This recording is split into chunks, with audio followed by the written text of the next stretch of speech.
Hey everybody, Jay here. Welcome back to the series. Welcome back to the channel. We're doing a series on generator maintenance, and today, real quick, we're going to change a fuel line. I'm going to go over how to change a fuel line on your generator, because chances are if you run ethanol fuel and you have a really old machine, your fuel lines are probably cracked and they're probably leaking, they're probably garbage. So we're going to go ahead and give you some tips and tricks along the way, and yeah, we'll go from there. So stick around, should be fun. Real quick video on how to change a fuel line on a generator or small engine. So yeah, let's go ahead and get right into it. Generator, I just want to say a quick hi to Eagleman Outdoors. Appreciate you always tuning in. Appreciate you commenting. I really appreciate the support for the homes on the Homestead journey here. So today's shout out goes to Eagleman Outdoors. Thanks, buddy. Really appreciate it. And so yeah, let's get back into the video.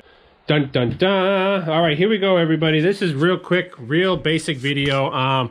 Fuel line. This is your fuel line here that comes off of your generator here. You generally have a fuel petcock, usually on or off. Sometimes these are vacuum diaphragm where you'll have an extra hose running to it. As soon as the motor pulls vacuum, it'll open a diaphragm and let fuel into your engine. But pretty much, for those of you who don't know, this is a fuel valve, this is your fuel tank. Gasoline goes from here through the fuel valve, down this little hose here, sometimes in a filter, and then into the carburetor. This filter is cracked, and this fuel line is really cheap. It's some Chinese crap, so we're gonna go ahead and change it out. So what we need to do is, we need to pull our air filter cover off, so let's pop that off real quick, and then we can run a new section of hose. So yeah, should be pretty basic.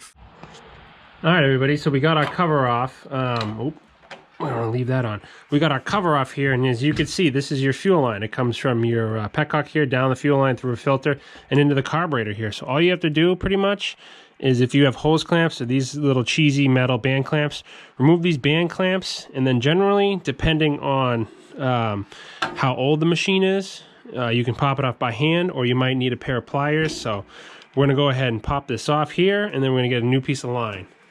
All right, so I go clear fuel line. That's just my choice. I like clear fuel line because you can see what's going on.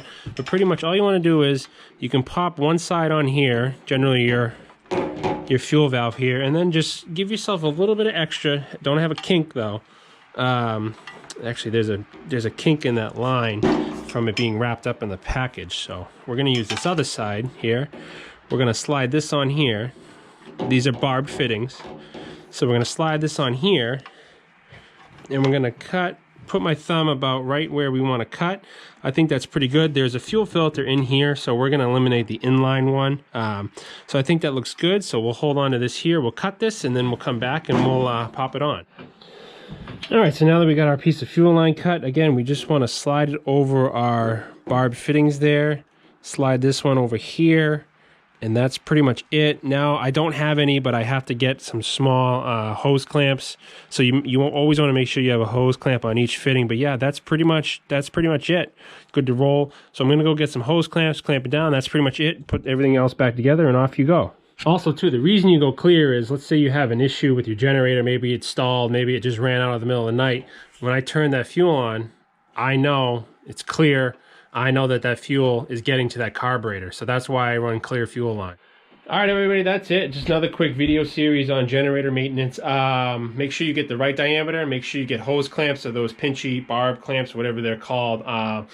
And always buy good name brand stuff. Don't buy cheap no name stuff online. The ethanol fuel is going to ruin that. Hopefully you run non-ethanol fuel as it is. But anyways, that's pretty much today's video. Make sure you go clear fuel line so that you can see that fuel is coming from the tank to your carburetor, because if you have any issues with your machine not running, I've had those fuel valve switches fail on me. There's little O-rings and stuff in there, so they can fail, and you may not even realize you can have a full tank of gas, but no gas is getting to your carburetor, and you don't want any headaches. So run clear fuel line so you can visually see what's going on. And yeah, that's pretty much it. My name's Jay. Appreciate you guys watching. And like I always say, please hit that thumbs up. Please share this video with your friends. Leave a comment. And yeah, we will see you on the next video.